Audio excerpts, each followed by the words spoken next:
6 Señal divina. Catibrie se despertó a la mañana siguiente en la cama blanda y mullida de una habitación muy lujosa, llena de exquisitas colgaduras de encaje por las que se filtraba suavemente la luz del sol, en un grato recibimiento a sus adormilados ojos. No estaba acostumbrada a sitios así, ni siquiera a dormir en la superficie. Había rehusado tomar un baño la noche anterior, a pesar de que la dama Alustriel le había asegurado que los exóticos aceites y jabones la relajarían y le quitarían el cansancio. Para la joven, criada según las costumbres enanas, todo eso no eran más que tonterías, y, peor aún, una debilidad. Se bañaba a menudo, pero en las frías aguas de un arroyo de montaña, y sin aceites perfumados procedentes de tierras lejanas. Drizzt le había contado que los elfos oscuros podían rastrear a sus enemigos por su olor a kilómetros de distancia a través de las tortuosas cavernas de la Antípoda Oscura, y le parecía una insensatez bañarse en aceites aromáticos que facilitarían la tarea a sus enemigos. Esta mañana, sin embargo, con el sol derramándose a través de las diáfanas cortinas, y la bañera llena de nuevo con agua tan caliente que desprendía vapor, la joven reconsideró su decisión. «¿Sois una persona porfiada?» «Ya lo creo», acusó en voz que era la dama Alustriel, deduciendo que la magia de la mujer era la causante de que el agua estuviera de nuevo caliente. Catibrie examinó la hilera de frascos, y pensó en la larga y polvorienta calzada que la aguardaba. Una calzada por la que, quizá, jamás regresaría. En su interior creció un sentimiento abrumador. La necesidad de ser indulgente consigo misma una sola vez. Y, antes de que su lado pragmático pudiera oponerse, se había desnudado y se encontraba en la bañera, rodeada de burbujeante espuma. Al principio, no dejó de lanzar miradas nerviosas a la puerta de la habitación, pero no tardó en sumergirse más en la bañera, completamente relajada, notando en la piel caliente un agradable cosquilleo. «Te lo dije». Las palabras sobresaltaron a Catibrie, sacándola bruscamente del sopor. Se sentó, pero al punto se volvió a hundir en la bañera, avergonzada, al darse cuenta que la dama Alustriel venía acompañada por un extraño enano de barba y pelo tan blancos como la nieve, que vestía unas ropas sedosas y ondeantes. «En Mithril tenemos la costumbre de llamar a la puerta antes de entrar en la habitación de alguien», dijo Catibrie, al recuperar parte de su dignidad. «Llamé», contestó Alustriel, «pero estabas perdida en la calidez del baño». La muchacha se apartó el cabello mojado de la cara, y al hacerlo, se dejó un montón de espuma en las mejillas. Consiguió salvar su orgullo, haciendo caso omiso del detalle durante unos segundos, y luego apartó la espuma de un manotazo, con rabia. Alustriel se limitó a sonreír. «Si me dejáis sola un momento», sugirió con brusquedad a la solemne dama. Drizzt se dirige. «Efectivamente», Amensoberranzan anunció Alustriel, y Catibrie se incorporó otra vez, anhelante, todo pudor olvidado ante la importante noticia. «Me aventuré en el mundo espiritual anoche», explicó la dama. «Allí uno puede encontrar muchas respuestas». Drizzt viaja al norte de Luna Plateada, a través del bosque de la luna, en línea recta hacia las montañas que rodean el paso del Orco Muerto. La expresión de Catibrie era una mezcla entre inquisitiva y perpleja. «Allí es donde Drizzt apareció cuando se marchó de la Antípoda Oscura», continuó Alustriel, «en una cueva al este del mítico paso. Imagino que su intención es regresar por la misma ruta que lo condujo a la superficie».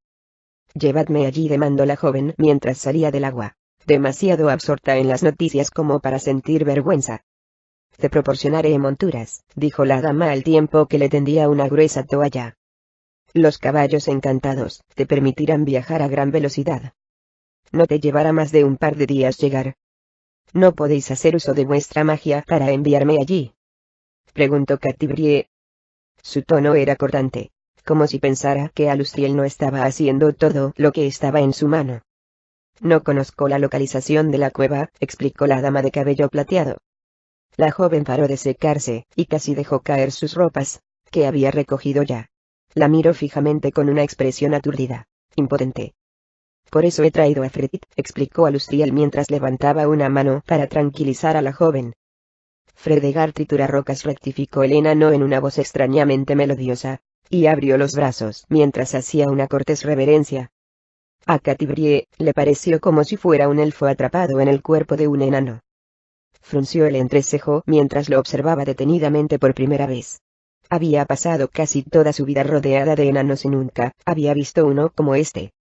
Su barba estaba pulcramente recortada, sus ropas perfectamente limpias, y su piel no tenía el habitual aspecto endurecido, esa textura que recordaba a la roca.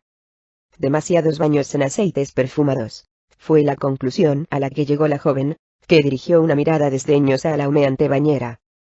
Fred estaba en el grupo que rastreó por primera vez a Drizzt y cuando salió de la antípoda oscura continuó a Lustriel. Después de que Drizzt abandonó la zona, mi curiosa hermana y sus compañeros volvieron sobre sus pasos, siguiendo el rastro del Drow, y localizaron la cueva, una entrada a túneles más profundos.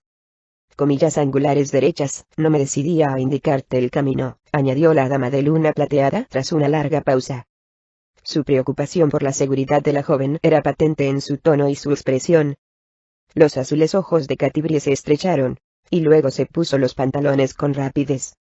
Nadie la iba a tratar con prepotencia, ni permitiría que otros decidieran lo que tenía que hacer. Entiendo, comentó Alustriel al tiempo que asentía con la cabeza. El que la dama percibiera al instante su reacción sobresaltó a Catibrie. Alustriel indicó a Fred con un gesto que cogiera el petate de la joven. Una expresión desabrida asomó fugaz al pulcro rostro del enano cuando se acercó al sucio bártulo, y lo levantó con 2 dedos, cautelosamente. Luego lanzó una ojeada consternada a Alustriel, pero, al ver que la dama ni siquiera lo miraba, abandonó la habitación. No os pedí ningún acompañante, dijo Catibrie. Fred te guiará hasta la entrada, nada más, la corrigió Alustriel. Tu coraje es admirable, aunque un poco ciego, añadió, y, antes de que a la joven se le ocurrieran las palabras adecuadas para replicar, abandonó la habitación. Catibrie se quedó inmóvil, en silencio, unos instantes. El agua que le empapaba el cabello le goteó por la espalda. Luchó para alejar la sensación de que no era más que una chiquilla en un mundo vasto y peligroso, de que era insignificante comparada con la alta y poderosa dama Alustriel. Pero las dudas no la abandonaron. 2 horas más tarde, después de tomar un buen desayuno y hacer acopio de provisiones, Catibrie y Fred salieron de luna plateada por la puerta oeste, la puerta de Sundabar, acompañados por la dama Alustriel y un séquito de soldados que se mantenían a una distancia respetuosa pero vigilante. Una yegua negra y un caballo gris de baja alzada aguardaban a los 2 viajeros. «¿Tengo que ir?», preguntó Fred por 20ª vez desde que salieron del castillo. No sería suficiente un mapa detallado. Alustriel se limitó a sonreír, pero hizo caso omiso del pulpo enano. Fred detestaba cualquier cosa que lo hiciera ensuciarse, cualquier cosa que lo mantuviera alejado de sus obligaciones como el sabio más apreciado de Alustriel. Ni qué decir tiene que la calzada a las tierras agrestes cercanas al paso del orco muerto cumplía ambos requisitos. Las cerraduras están encantadas, y vuestras monturas volarán como el propio viento, explicó la dama Catibrie. La mujer de cabello plateado miró por encima del hombro al enano, que no dejaba de rezongar. Catibrie no respondió nada, ni dio las gracias a Alustriel por sus desvelos. No le había dirigido la palabra a la dama desde su encuentro a primera hora de la mañana, y había mostrado una actitud fría y reservada. Con suerte, llegaréis a la cueva antes que Drizzt, dijo la dama. Hazlo entrar en razón y tráelo a casa, te lo suplico. Su sitio ya no está en la antípoda oscura. El único que puede decidir dónde está su sitio es el propio Drizzt, replicó la muchacha, pero lo que estaba dando a entender en realidad era que solo ella tomaba sus propias decisiones. Por supuesto, se mostró de acuerdo Alustriel, y esbozó otra vez esa sonrisa, ese gesto perspicaz con el que a Catibrie le daba la sensación de que le restaba importancia. Comillas angulares derechas, no te he puesto obstáculos, añadió Alustriel. He hecho cuanto estaba en mi mano para ayudarte en tu proyecto, tanto si me parece una decisión sensata como si no. Catibrie se encrespó. Teníais que decir eso último, ¿verdad?, replicó. ¿Acaso no tengo derecho a dar mi opinión?, preguntó Alustriel. Estáis en vuestro derecho de darla a todo aquel que os la pida, puntualizó Catibrie. Aunque comprendía lo que motivaba el comportamiento de la joven, Alustriel estaba francamente sorprendida. Catibrie resopló y asusó a su caballo para ponerlo en marcha. «¿Lo amas?», dijo Alustriel. La joven tiró de las riendas bruscamente para frenar al animal, y lo hizo volverse. Ahora era ella la sorprendida. Aldrou añadió a Lustriel, más para reforzar su última afirmación, para manifestar su sincera convicción, que para aclarar algo que evidentemente no necesitaba más explicaciones. Catibrie se mordió el labio inferior, como si buscara una contestación. Luego hizo volver grupas a la yegua, e hincó los tacones en los ijares del animal con violencia. Es un largo camino, se lamentó Fred. Entonces, date prisa en regresar, repuso a Lustriel, y tráeme a Catibrie y a Drist. Como deseéis, mi señora, contestó el obediente enano, que asusó a su pequeño caballo para emprender el galope. Como deseéis. Alustriel permaneció en la puerta oriental con la mirada prendida en la calzada hasta mucho después de que Catibrie y Fred partieran. Era una de esas ocasiones, no poco frecuentes, en las que la dama de luna plateada hubiera querido no estar tan obstaculizada con las responsabilidades de gobierno. Verdaderamente, Alustriel habría preferido coger un caballo y cabalgar junto a Catibrie, incluso aventurarse en la antípoda oscura, si era preciso, para encontrar al extraordinario Drow que se había convertido en su amigo. Pero no podía. Después de todo, Drizzt Do'Urden era un simple peón en un vasto mundo. Un mundo que solicitaba audiencia constantemente en la atareada corte de la dama de luna plateada. Vuela, hija de Bruenor, musitó la hermosa mujer de cabello plateado. Adiós, y que la suerte te acompañe. Drizzt guiaba su montura con cuidado a lo largo de una senda pedregosa que ascendía, internándose en las montañas. Soplaba una cálida brisa, y el cielo estaba despejado, pero una tormenta había descargado sobre esta región durante los últimos días y el sendero aún estaba algo embarrado. Por último, temeroso de que su caballo resbalara y se rompiera una pata, Drizzt desmontó y condujo al animal por las riendas, con toda clase de cuidados. Había visto al furtivo elfo muchas veces esta mañana, ya que los senderos discurrían por un terreno bastante despejado, y, en el proceso de subir y bajar las montañas, a menudo la distancia entre los dos jinetes se acortaba. Drizzt no se sorprendió demasiado cuando, al doblar un recodo, se encontró con el elfo, que se aproximaba por una senda que había corrido paralela a la suya. El elfo de piel pálida, que también había desmontado, y conducía a su montura por las riendas, asintió con la cabeza en un gesto aprobador al ver que Drizzt había hecho lo mismo. Se detuvo cuando aún se encontraba a 6 metros del Drow, como si no supiera cuál iba a ser su reacción. Si has venido a cuidar del caballo, entonces podrías cabalgar, o caminar, a mi lado, sugirió Drizzt. El elfo volvió a asentir con la cabeza y condujo a su semental negro junto a la montura negra y blanca de Drizzt. El Drow alzó la vista hacia el sendero montañoso. Hoy será el último día que necesitaré el caballo, explicó. De hecho, no sé si volvería a cabalgar. ¿Es que no tienes intención de salir de estas montañas?, preguntó el elfo. Drizzt se pasó la mano por su ondeante melena blanca, sorprendido por lo concluyente de la frase y la verdad que encerraba. Buscó una arboleda que no está lejos de aquí, dijo. En tiempos fue el hogar de Montolio de Broche. El vigilante ciego reconoció el elfo. A Drizzt lo sorprendió el comentario. Consideró las palabras de su pálido compañero, y lo observó con detenimiento. Nada en el elfo de la luna indicaba que fuera un vigilante, pero conocía a Montolio. Es apropiado que el nombre de Montolio de Broche se haya convertido en leyenda, decidió el Drow en voz alta. ¿Y qué me dices del nombre de Drizzt Do'Urden?, inquirió el elfo, sorprendiéndolo de nuevo. Sonrió al ver la expresión de Drizzt, y añadió. Sí, te conozco, elfo oscuro. Entonces, estás en clara ventaja conmigo, comentó Drizzt. Soy Tarathiel, se presentó el elfo de la luna. No fue casualidad el que te interceptáramos cuando cruzabas el bosque de la luna. Cuando mi pequeño clan descubrió que viajabas a pie, decidimos que lo mejor para Edgifine sería encontrarse contigo. La doncella, dedujo Drizzt. Tarathiel asintió. Sus rasgos casi parecían traslúcidos a la luz del sol. No sabíamos cómo reaccionaría al ver a un Drow. Te pedimos disculpas. Drizzt las aceptó con un gesto cortés. Ella no es de tu clan, coligió. O, al menos, no lo era en su infancia. Tarathiel no respondió, pero la expresión intrigada que se reflejó en su semblante confirmó a Drizzt que estaba en lo cierto. Su gente fue asesinada por los Drows, continuó el elfo oscuro, a pesar de su temor de ver confirmada su suposición. ¿Qué sabes de ello? Lo apremió Taratiel. Por primera vez desde que habían iniciado la conversación, su voz había adquirido un tono cortante. Me encontraba en el grupo que llevó a cabo la incursión, admitió Drizzt. Taratiel hizo intención de empuñar su espada, pero el elfo oscuro, con un movimiento relampagueante, le agarró la muñeca. Yo no maté a ningún elfo, explicó. Los únicos contra los que quería luchar eran aquellos que me habían acompañado a la superficie.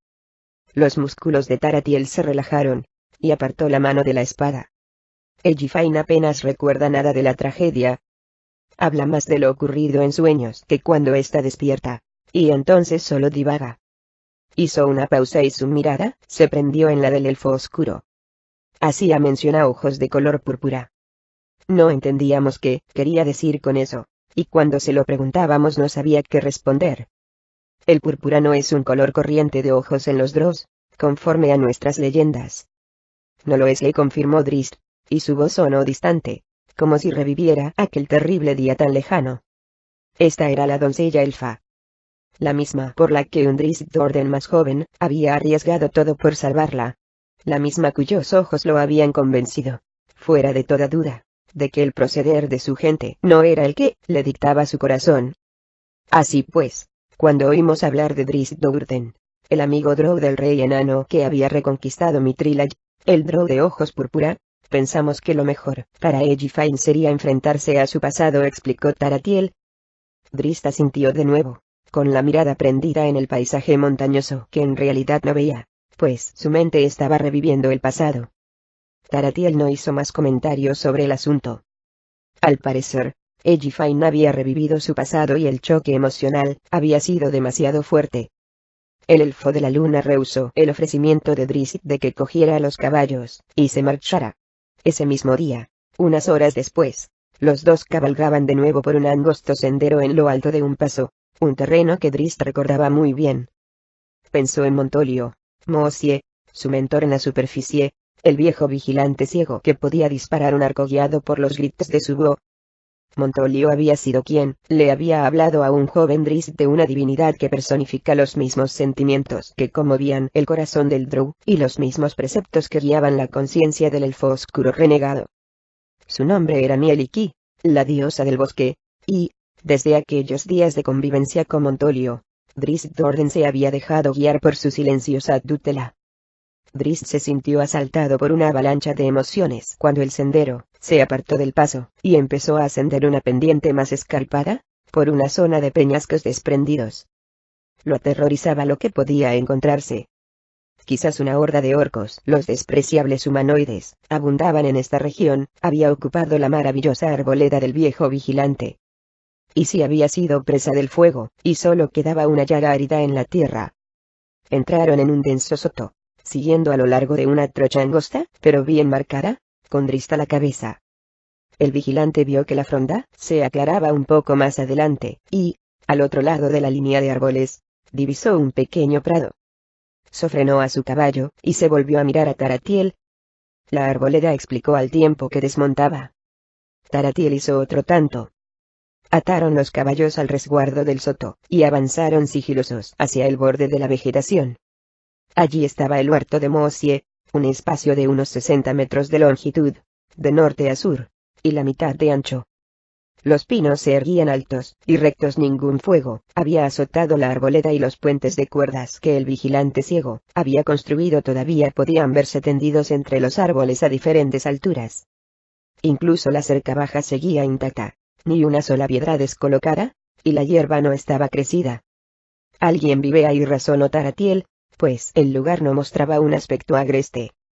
Al volver la vista hacia Drizzt, vio que el Drow, con una expresión resuelta y severa en el semblante, había desenvainado las cimitarras, una de las cuales emitía un suave fulgor azulado.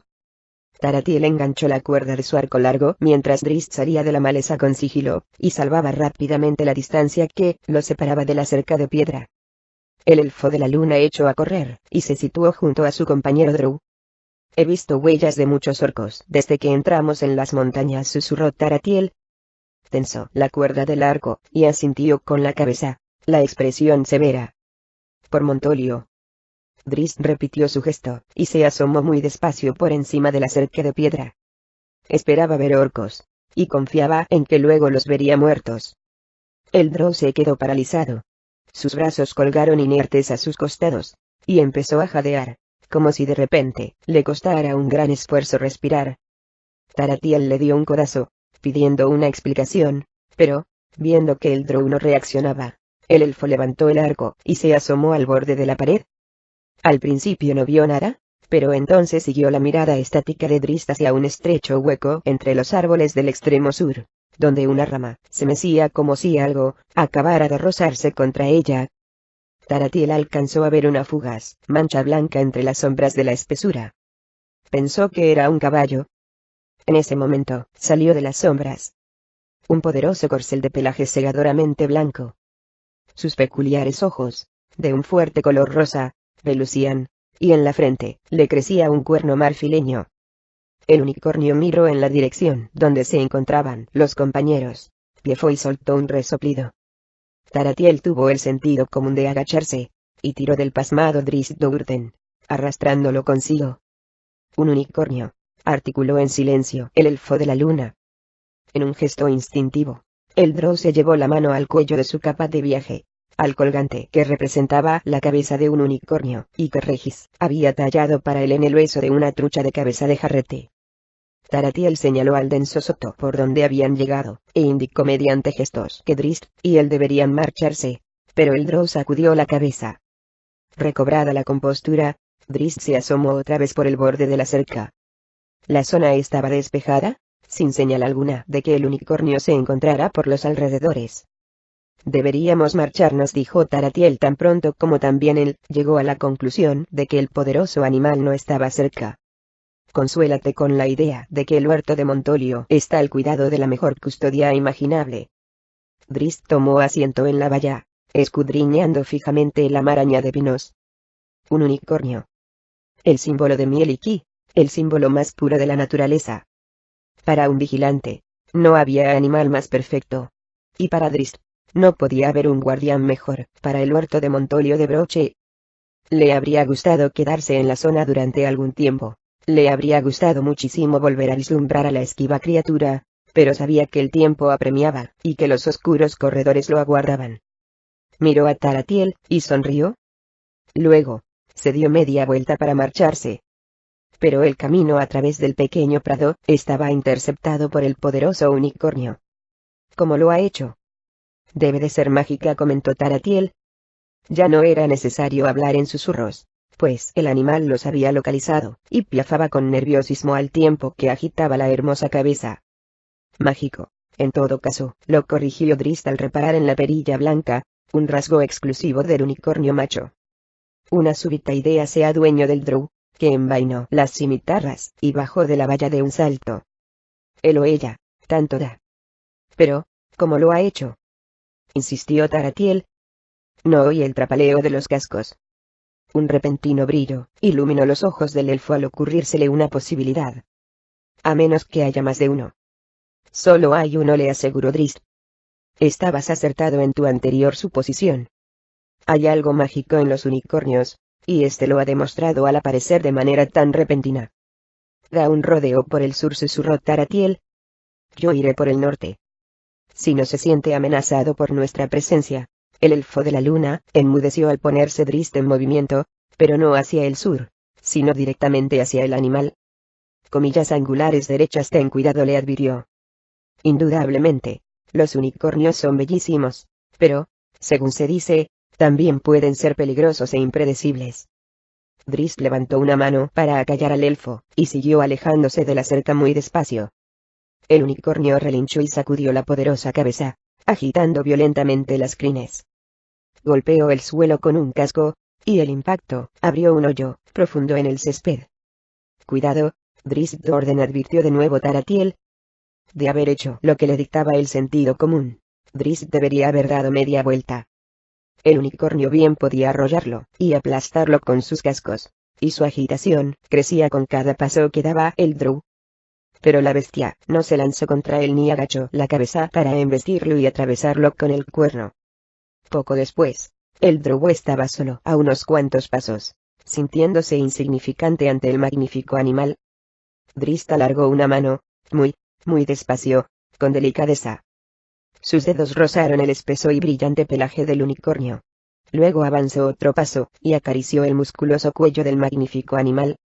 El drow apenas se atrevía a respirar. Deseo que Genwibar se encontrara junto a él en este momento, para que viera semejante obra maestra de la naturaleza.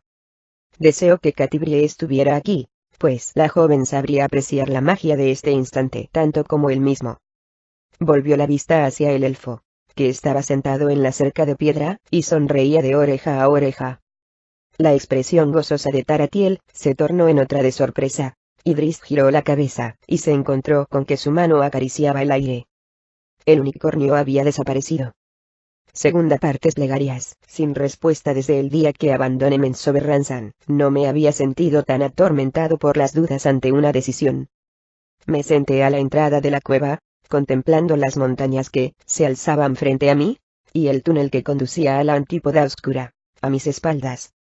Este era el momento en el que había creído que mi aventura empezaría. Cuando partí de Mithril, apenas si pensé en el tramo del viaje que me traería a esta cueva, dando por sentado que transcurriría sin incidentes. Pero entonces vi a Ellifine, la doncella a la que salvé hace más de 3 décadas, cuando solo era una criatura aterrorizada. Quería regresar a su lado, hablar con ella y ayudarla a superar el trauma de aquella terrible incursión drow. Quería alejarme de la cueva a todo correr, alcanzar a Taratiel y cabalgar al lado del elfo, de vuelta al bosque de la luna. Pero no podía hacer caso omiso de los motivos que me habían llevado a ese lugar. Sabía desde el principio que visitar la arboleda de Montolio, lugar de tantos recuerdos para mí, resultaría una experiencia emotiva, incluso espiritual. Él había sido mi primer amigo en la superficie, mi mentor, el que me había guiado hasta Mieliki. No sé expresar el gozo que sentí al saber que el huerto de Montolio estaba bajo la protectora vigilancia de un unicornio. Un unicornio.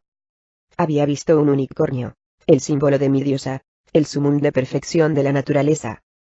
Casi con toda seguridad, era el primero de mi raza que había acariciado la suave crin y el musculoso cuello de semejante criatura, el primero en tener un encuentro amistoso con un unicornio. Son contadas las veces que se goza del placer de descubrir huellas de uno de estos animales, y más contadas aún en las que se vislumbra uno de ellos. Pocos en los reinos pueden decir que han visto un unicornio de cerca. Aún son menos los que han tocado a uno. Yo lo he hecho. Era una señal de mi diosa. De buena fe, tenía que creer que sí lo era, que Mieliki se había puesto en contacto conmigo de un modo tangible y emocionante. Pero, ¿qué significaba? Rara vez rezo. Prefiero hablar con mi diosa a través de mis actos diarios, de ser consecuente con mis convicciones y sentimientos. No necesito embellecer mi proceder con pueriles palabras, tergiversándolas para favorecer mi propia imagen. Si Mieliki está conmigo, entonces conoce la verdad, y sabe cómo actúo, y lo que siento. Pero esa noche, en la entrada de la cueva, recé pidiendo su guía, alguna señal que me indicara el significado de la aparición del unicornio. El animal me había permitido tocarlo. Me había aceptado, y eso era el mayor honor al que un vigilante puede aspirar. Pero, ¿cuál era la trascendencia de tal honor? Tal vez Mieliki me estaba indicando que aquí, en la superficie, era y seguiría siendo aceptado, y que no debía abandonar este lugar. O la presencia del unicornio era la manera de mi diosa de mostrarme que aprobaba mi decisión de regresar a Menzoberranzan. O quizás el unicornio era el modo especial en que Mieliki me decía adiós. Esta última idea me acosó toda la noche. Por primera vez desde que había partido de Mithril, empecé a considerar lo que yo, Drizzt Do'Urden, podía perder. Pensé en mis amigos, Montolio y Wulfgar, que habían dejado este mundo, y pensé en esos otros amigos a los que probablemente no volvería a ver. Una avalancha de preguntas me abrumó. ¿Bruenor se sobrepondría alguna vez de la pérdida de su hijo adoptivo? ¿Catibrie superaría su propio dolor? ¿Retornaría la chispeante alegría, el puro amor por la vida, a sus ojos azul profundo? ¿Y yo, volvería alguna vez a recostar mi cansada cabeza en el musculoso flanco de Genwibar? Deseé, más que nunca, echar a correr y alejarme de la cueva, volver a Mithril y quedarme junto a mis amigos, ayudarlos a mitigar su aflicción, aconsejarlos, escucharles, y, simplemente, abrazarlos. Pero, una vez más, no podía hacer caso omiso de las razones que me habían llevado a esa cueva. Podía volver a Mithril, sí, pero también podían hacerlo mis siniestros congéneres. No me culpaba por la muerte de Wulfgar, pues no podía saber que los elfos oscuros acudirían. Era consciente de los tortuosos designios de Lloyd y su insaciable ansia, y no podía cerrar los ojos a esa verdad. Si los Drows regresaban y extinguían esa preciosa luz en los ojos de Catti-brie, entonces Drizzt Do'Urden sucumbiría en 1000 muertes espantosas. Recé durante toda la noche, pero no obtuve respuesta divina que me orientara. Al final, como siempre, llegué a comprender que tenía que seguir el curso de acción que en el fondo de mi alma sabía era el correcto, que tenía que creer que lo que me dictaba el corazón estaba de acuerdo con la voluntad de Mieliki. Dejé el fuego encendido a la entrada de aquella cueva. Necesitaba ver su luz, sacar fuerza de flaqueza con ella.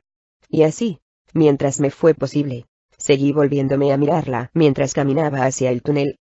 Mientras me adentraba en la oscuridad. Drizzt Do'Urden,